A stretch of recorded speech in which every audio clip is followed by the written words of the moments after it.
All right, so see this chunk of calcified sediment?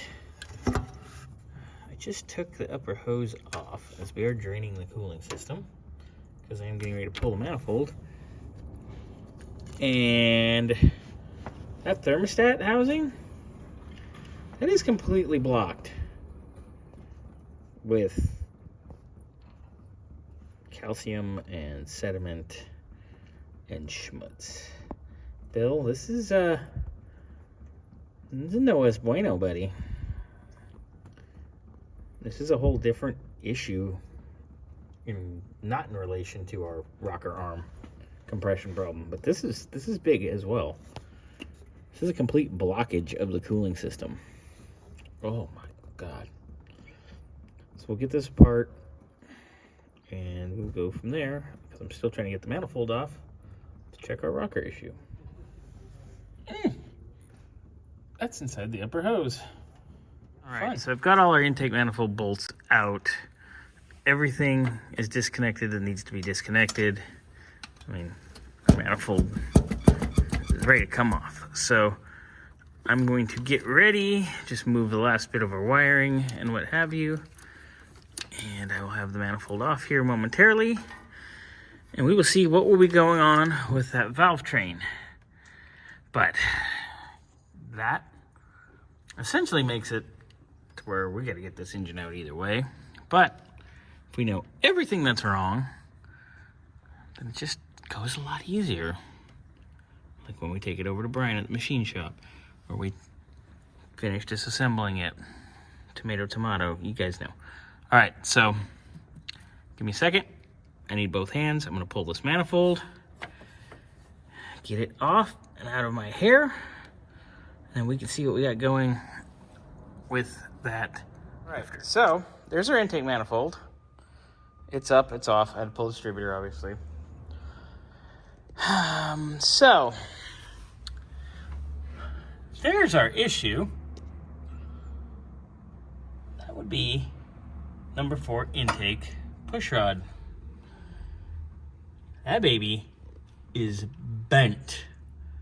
Now, I'm curious, it wouldn't bend like that.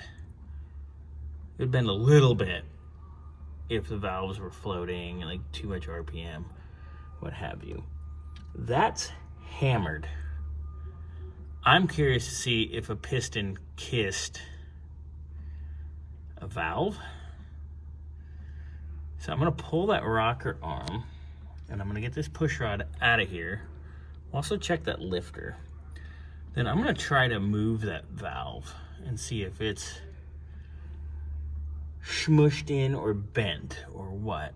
And then we'll probably end up putting the camera in that cylinder too. So, yeah, that's fun. Hey. All right. How are you, Bill? Wait. Before you play with the pry bar, we showed Bill already. Okay, let's get a light. Yeah.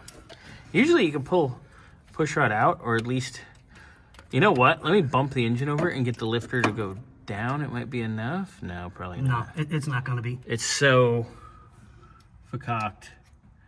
Like, we can't even pull it enough to get it up and over to get the push rod out. Yeah, let's get some pictures of that here. I'll get it from my side. Oh no, I'm getting it right now. There was already plenty of video. Yeah, but I get, it's you. Yeah, okay. So, fun. We already have. Okay. So go ahead and take a little pry bar and try to just bend it, pop it out of the lifter so I can check the lifter at least. Watch out for shrapnel. That thing is fakaked. Okay, now think about how much pressure you're putting on that. It takes a lot to bend that. Scotty, you look like you're gonna move. Oh, there we go. There we go. All right. Was just enough. That's what she said. I don't think it's going to come out through the top. It's going to have to go through the bottom. That's the way Scotty likes it.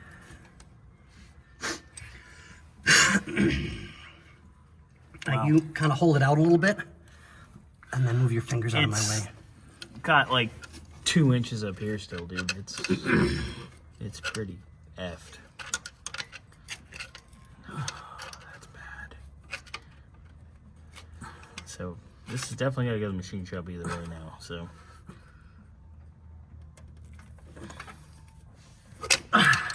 there we go. Closer. Need a little more. Need a little more. Turn it. I'm turning. You turn it. Let me pry it up more.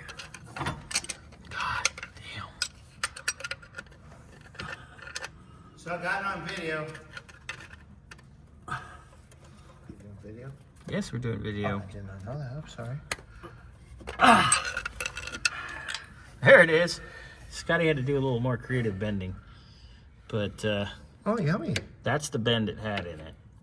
And then that's where we had to pry. Just getting it out. There's no way that's from RPM. That's not good. Okay, so got the rocker off, like I said. Going to see if I can actuate this valve. I'm gonna put a little, my little valve spring compressor. Or do you want like a socket to fit over there and kind of a little hammer to kind of smack it? Just let me see about that pry bar, actually. I could probably just move it. See if I can get it to go.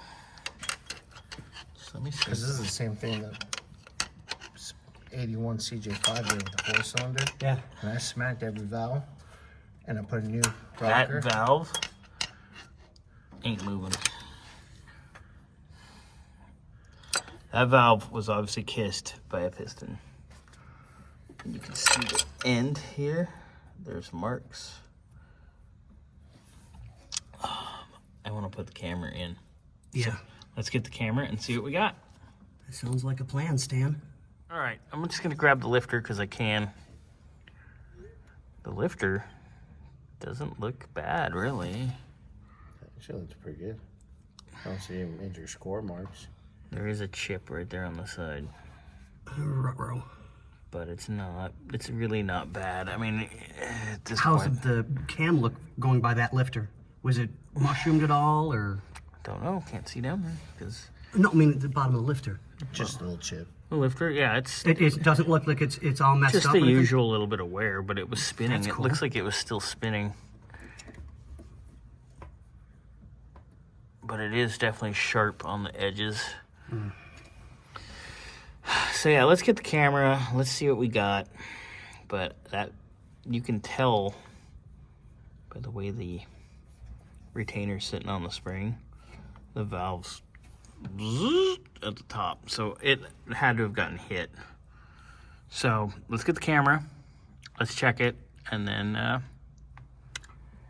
guess the next step on this is going to be to pull the engine. Once we have to finish his parts quote Yeah. for everything, and then I got to get with Brian and get a quote on going through this baby. Yeah.